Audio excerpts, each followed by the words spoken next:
Hey guys, it's Marshall from Going Gear. Today we're going to take a look at the Nitecore EC25 Cobra. Super intimidating name, I know. We have the neutral white version here. It's also available in cool white. We'll have both of them outside when we go outside. Box, some good information on here. 860 lumens on max output, 220 meters of throw, 25 hours of runtime on your lowest output, and then powered by two 123s or an 18650. We'll talk about that more here in a minute. Let's go and pop the light out. We'll set it to the side. Here's the holster. We'll do that in just a minute. User manual, always good information in here. It talks about compatible batteries. One thing I wanted to note real quick is, like I said, 25 hours on the lowest output, and the lowest output is 60 lumens. A lot of people like a lower output than that, so if you want something that has like 2 lumens or 0.2 lumens or anything like that, this is not the light for you. We have plenty of other lights, but as long as you don't mind a low of 60 lumens, this is a pretty awesome light. Compatible with RCR 123s or 16340s as well, so if you have the rechargeable lithium-ion batteries, the little CR123 sized ones, you can use those. All kinds of good information, talks about all the different modes. We'll go through all that, but ton of information in there. Warranty card. Some other accessories, so you have a pocket clip, some spare O-rings, and a lanyard. If you're the kind of guy who likes any of that kind of stuff, or the gal. Here's the flashlight. Here's the holster. Looks like the flashlight in the holster. You can see it protects pretty much the entire light. Holds it in there really well. It's a nicer holster than you get with a lot of the manufacturers. Some of them give you some pretty chintzy holster these days. But this was a pretty nice one. They did a good job on it. I mean, it's not a Maxpedition or a Spec Ops holster or anything like that, but not bad for something that's included with a light. Hook and loop closure over the front. Hook and loop on the back. You can attach it to your belt or your pack, however you want to attach it. Another attachment point here. Pretty standard, not too bad. Here's the light. Let's take a closer look at it. So this is the EC25W for the neutral white. Again, we'll have the cool white when we go outside. You can see why they gave it the Cobra name. Got these kind of fins on the side for the heatsink, just to help cool it off a little bit. Open it up. Just take a look at the inside. There's the inside of the battery tube, inside of the head. Powered by an 18650 or two 123s. I always recommend 18650s. You get better runtime.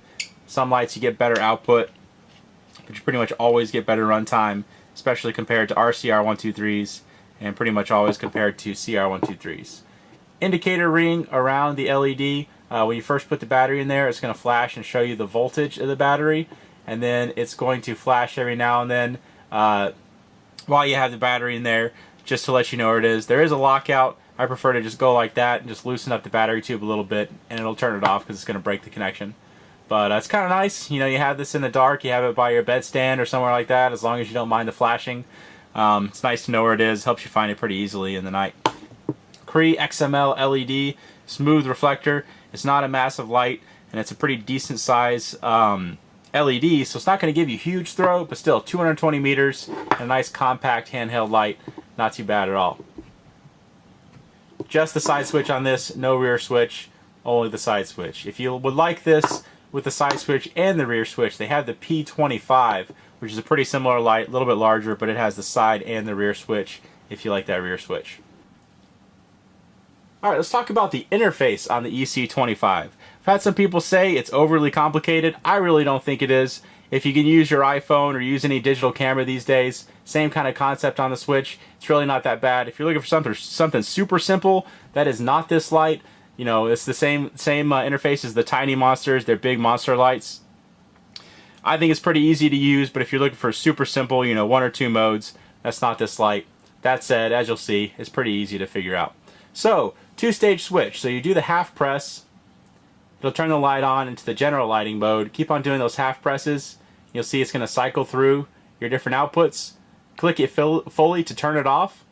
From off, if you click it fully all the way, it's going to go right into the max output. And then you can do a half press, and it'll cycle between the max output and the next highest output. You also have momentary for both of those, so if you do the half press and hold for more than a second or so, you can see it'll do momentary, so as soon as you release it, it's going to turn off. Do the full press and hold, and release it, same thing. So you have momentary in both, which is pretty cool.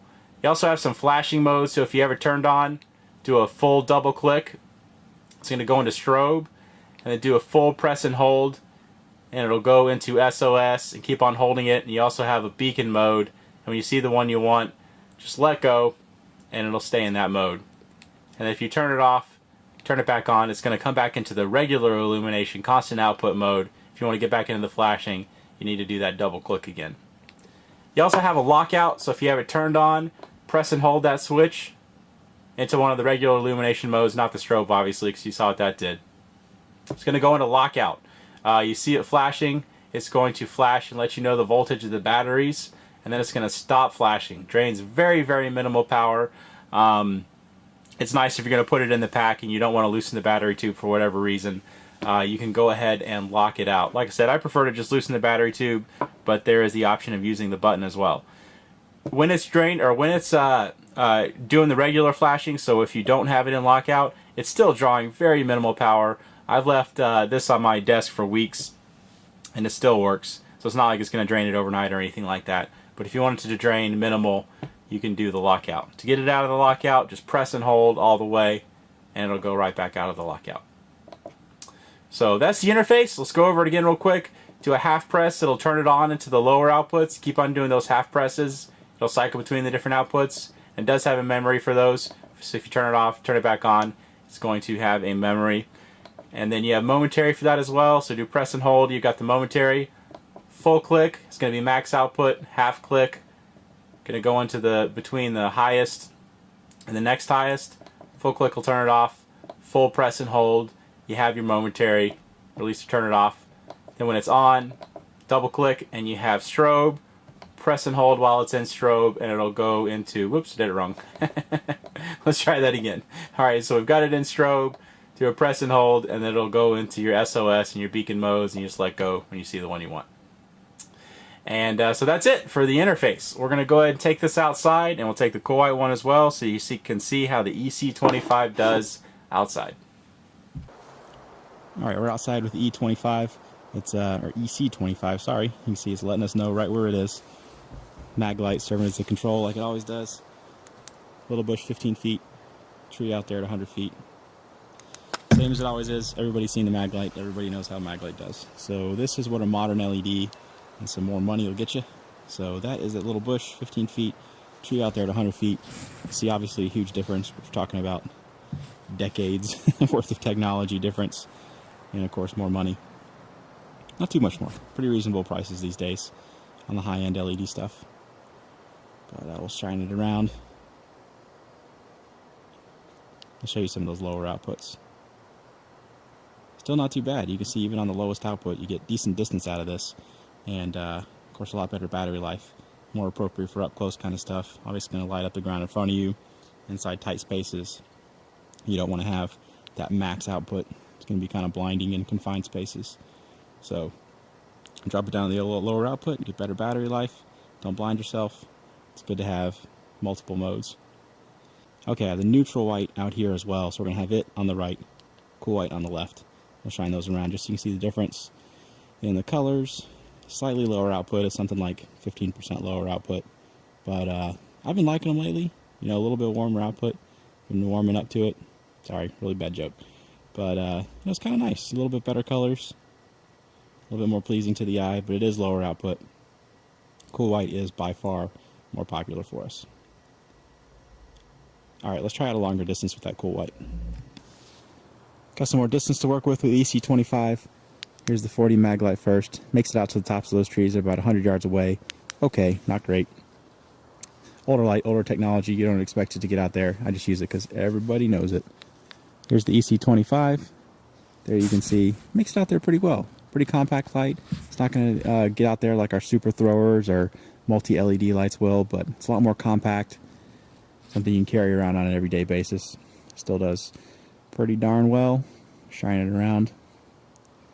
And it is available in cool or neutral white, so whatever tint you prefer, you can get either one. I'll show you some of the lower outputs. See, they get out there pretty well too.